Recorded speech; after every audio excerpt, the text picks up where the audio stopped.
Keling bo'lmasa, sizni ishonchingizni oshirish uchun qadamma-qadam yo'llarni ko'rib chiqamiz. Birinchi navbatda kichikroq ishlardan boshlash. O'zi ishonch nima? O'zi ishonch tajriba plus dalillar. Ya'ni siz tajriba olasiz va uni dalillar bilan ko'rib chiqasiz. Ya'ni raqamlarda ko'rib chiqishingiz kerak. Va buni oshirish uchun men sizga bitta zo'r instrument beraman. Bu instrument nomi 1% degan instrument. Ya'ni siz biror bir ishni har safar qilganingizda 1% ga yaxshilab borishingiz kerak.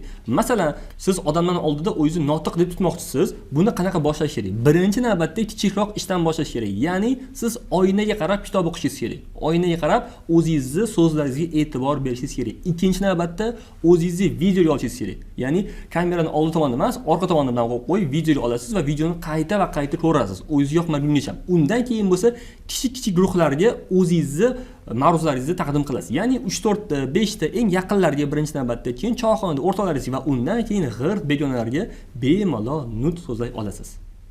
Ikkinchisi, o'zingizni yutuqlaringizni doimiy tarzda yozib borish. Odatda odamlar nimaga depressiyaga tushib qoladi, bilasizmi?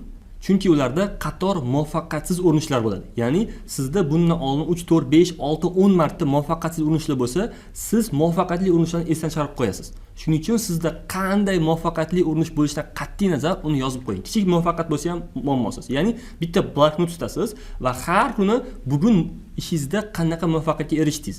Masalan, bugun men 3-4 ta odam bilan tanishdim. Men bugun 3-4 ta mijozlarimga ushbu texnikani qo'lladim. Yokida men bugun o'z fikrimni majlisda bayon qila oldim. Ya'ni bu narsani siz o'zingizni bloknotingizga muvaffaqiyat deb boring. Chunki o'zi har qanday sohada, sotuv sohasida ham xuddi shunaqa, sotuvda asosan kichik yutuqlar kerak. Buni otini ingliz tilida quick win deb aytadi. Ya'ni sizga katta yutuqlar emas, kichik lekin stabil bo'lgan yutuqlar kerak va buni har kunlik odatingizga kiriting. Bir kunda kamida 2 ta, 3 ta kichik bo'lsa ham yutuqlar kerak va buni albatta qo'llang. Endi uchinchi instrument va bu instrument odatda chet elda juda ham mashhur. Bu 3 soniya instrumenti, ya'ni biror bir narsa xayolga kelgan paytda buni 3 dan 2, 1 rejam sanash va uni boshlash. Odatda biz biror bir xayol kelgan paytda uni o'ylayveramiz va oxir bari qilmaymiz. O'zi xalqimizda maqol bor, 7 o'ylab 1 kes, to'g'rimi? Lekin uni kesish kerak. Biz 70 marta o'ylab baribir kesmayapmiz. Shuning uchun siz sanaysiz. 3, 2, 1 va o'sha ishni qilib ko'rasiz. Biz 70 yoshga to'lgan paytimizda hayotimizda nimalarga erishganimiz emas, balki nimalarga erisha olmadik shu haqida o'ylab qolar ekanmiz. Ya'ni bizda shunaqa vaziyatlar bo'lganki, lekin biz uni qo'llamadik. Ko'pchilik aytadi-yu, agar 20 yosh bo'lganimda deb boshlaydi, to'g'rimi? Agar 30 yosh bo'lganimda deb boshlaydi va bu biror bir ishni bajarilmaganligi uchun. Shuning uchun siz bajarib muvaffaqiyatsiz bo'lganingiz yaxshiroq chem bajarmagandan ko'ra. Albatta, kichikroq bo'lsa ham har qanday ishni bajarib ko'rish kerak va undan keyin bu ishni stabil qilish va yaxshiroq qilish bundan keyin yetadi. Faqat har qanday ishni ideallashtirmang. Boshida kichikroq bo'lsa ham natija zarur.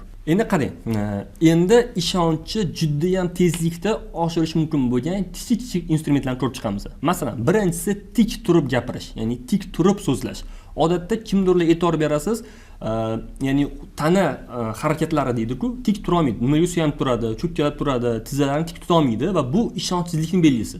Ya'ni o'tirgan paytda ham hattoki, ya'ni qo'llar ochiq bo'lishi kerak. Odatda kimdirlar biroz mana qilib yopilib o'tirishadi yoki qo'llarni va suyanib turishadi. Yo'q, qanaqadir, ya'ni tayanchga bog'lanishmaydi. Nimagadir suyanib turish kerak. Ya'ni asosiy ishonch oshirgan narsa bu tik turish. Gentlemenlar kitoblarida odatda hech narsa suyanmasdan turgin deb o'rgatishadi. Bu birinchisi. Ikkinchisi eye contact, ya'ni biz odamlarning ko'ziga qarab gapirishimiz kerak. O'zi odatda salomlashgan paytingizda ham va har safar gaplashgan paytingizda ham odamning ko'ziga qarab gapirishingiz o'ziga bo'lgan ishonchni ham oshiradi va qarshingizdagi odam sizga nisbatan ishonchi oshadi. Shuning uchun har safar eye contactni esdan chiqarib qo'ymang, odamlarning ko'ziga qarab gapiring. Uchinchisi, shoshilmasdan aniqroq va parazitlarsiz gapirish. Agar siz har qanday sohada anaqa deb gapirgan bo'lsangiz, sizga nisbatan ishonch tushadi va o'zingizdan bu narsani his qilasiz, ya'ni o'zingizga ham ishonmay qo'yasiz. Odatda o'sha har xil parazit so'zlar, parazit pauzalardan foydalanish bu ishonchsizlikka olib kelar ekan. Shuning uchun har qanday holatda ham nima haqida gapirsangiz ham 1 sekund dam oling. Ya'ni biror so'z gapirdingiz va dam oling va bundan keyin davom etasiz. Shuning uchun shoshmasdan va tik ravon gapirish sizga ishonchni olib kelishi aniq. To'rtinchisi va men eng yaxshi ko'rganim bu ko'rinishga e'tibor berish. Siz shunaqa ko'rinishga ega bo'lingki, hamma sizdan so'rasin, nima ish qilasan o'zi deb. Odatda mendan ham so'rashadi, qo'shnilarim, sen qayerda ishlaysan? Vazirlikdanmi, hokimiyatdanmi deyshadi. Sababi har safar klassik ko'rinishda yuraman, ya'ni kostyumda yuraman. Shuning uchun siz ham doimiy tarzda o'zingizni eng yaxshi ko'rgan kiyimlaringizni va eng chiroyli bo'lgan kiyimlarni kiying va bu sizga ishonch olib keladi.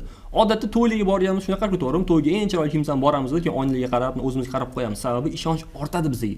Va buni his qilasiz o'zingiz va bu narsani doimiy kundalik tarzga joriy qilsangiz, ishonch yana oshadi.